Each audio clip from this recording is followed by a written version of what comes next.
నమస్తే. ప్రస్తుతం లోక్సభ ఎన్నికల పర్వం కొనసాగుతున్న నేపథ్యంలో ప్రధాన పార్టీలన్నీ వారి యొక్క మేనిఫెస్టోను విడుదల చేయడానికి సిద్ధంగా ఉన్నాయి. అందులో ముఖ్యంగా కాంగ్రెస్ పార్టీ వారి యొక్క విడుదల చేయడానికి సిద్ధంగా ఉన్నటువంటి మేనిఫెస్టోను ఇవాళ పత్రికా ముఖంగా కూడా విడుదల చేసినటువంటి పరిస్థితి. అయితే గత 10 ఏళ్ల పాటుగా బీజేపీ ప్రభుత్వం హయాంలో అనేక అభివృద్ధి పనులు జరిగినా కూడాను ప్రజలకు సరైనటువంటి న్యాయం జరగలేదని చెప్పేసి కాంగ్రెస్ పార్టీ అటు ఆరోపిస్తుంది. ఇక మొత్తం మీద చూస్తే దేశంలో ఇప్పుడు మార్పు కావాలని కోరుకుంటున్నారని చెప్పేసి చెప్తోంది కాంగ్రెస్ పార్టీ.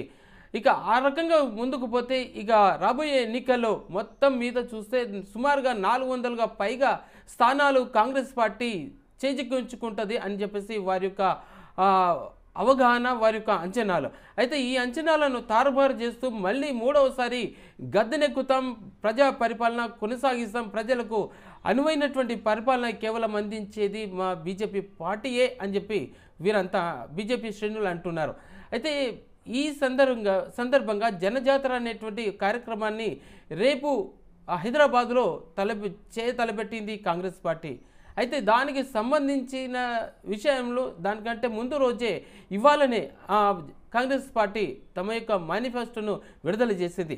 ఏమంటుందంటే కేంద్రంలో అధికారంలోకి రావడమే లక్ష్యంగా పెట్టుకున్నటువంటి పార్టీ అన్ని వర్గాల ప్రజల యొక్క అభ్యున్నతిని కోరుతూ ముందుకు దూసి వెళ్ళే రకంగానే ఈ యొక్క పార్టీ ఒక మంచి మేనిఫెస్టోను 48 పేజీలతో కూడినటువంటి మేనిఫెస్టోను న్యాయపత్రం అనే దాని తోటి విడుదల చేసింది.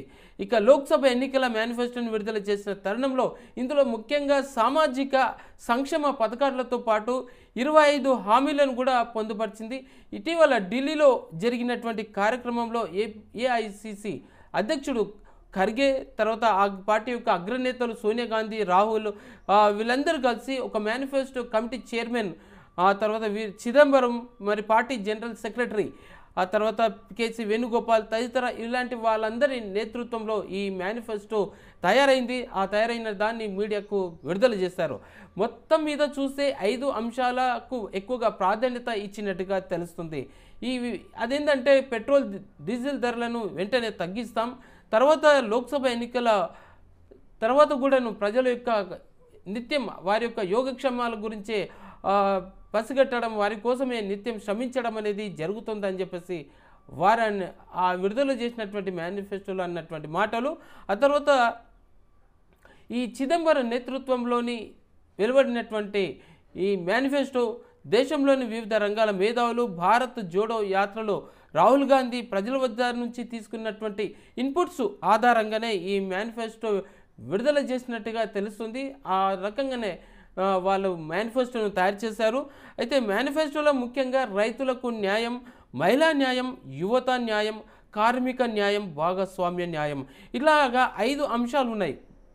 అయితే మొత్తంగా చూస్తే పెట్రోల్, డీజిల్ ధరలు తగ్గిస్తామని, రైల్వేలను ప్రైవేటీకరించేటువంటి విషయాన్ని కూడాను మేము దాన్ని అటు తీసేస్తామని చెప్పేసి ప్రభుత్వం ఒక హామీ, ప్రభుత్వం ఏర్పడిన తర్వాత ఒక హామీ ఇవ్వబోతున్నట్టుగా వాళ్ళు చెప్పినటువంటి విషయాలు. అలాగే రాఫెల్ వంటి కుంభకోణాలు, తర్వాత పెగాసస్ వంటి సాఫ్ట్వేర్ దాని విషయంలోనూ ఇలాంటి కొన్ని దాని మీద పూర్తిగా సమగ్ర విచారణ జరుపుతామని చెప్పేసి వారు అన్నటువంటి మాటలు.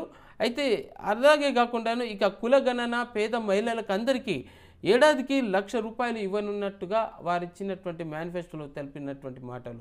సో మొత్తానికి పేదలకు అండగా నిలుస్తాం, రైతులకు అండగా నిలుస్తాం, కులగణన నిష్పక్షపాతంగా చేపడతాం, పెట్రోల్, డీజిల్ ధరలు తగ్గిస్తాం, అందరికీ సమన్యాయం జరిగేటట్టుగా చూస్తాం, చూడడమే మా లక్ష్యం అంటూ చెప్తోంది కాంగ్రెస్ పార్టీ. సరే, ఏదేమైనా సరే రాబోయే రోజుల్లో అయితే ఎన్నికలు గెలిచిన తర్వాత ఎవరు ఏమిటి ఇచ్చినటువంటి హామీలను ఎంతవరకు నెరవేరుస్తారనేది మనకు అక్కడ తెలిసిపోతుంది. మొత్తం మీద చూస్తే ప్రజలతో పక్షాన నిలబడేందుకు కాంగ్రెస్ పార్టీ ఒక మంచి మేనిఫెస్టోని తయారు చేసిందని చెప్పొచ్చు.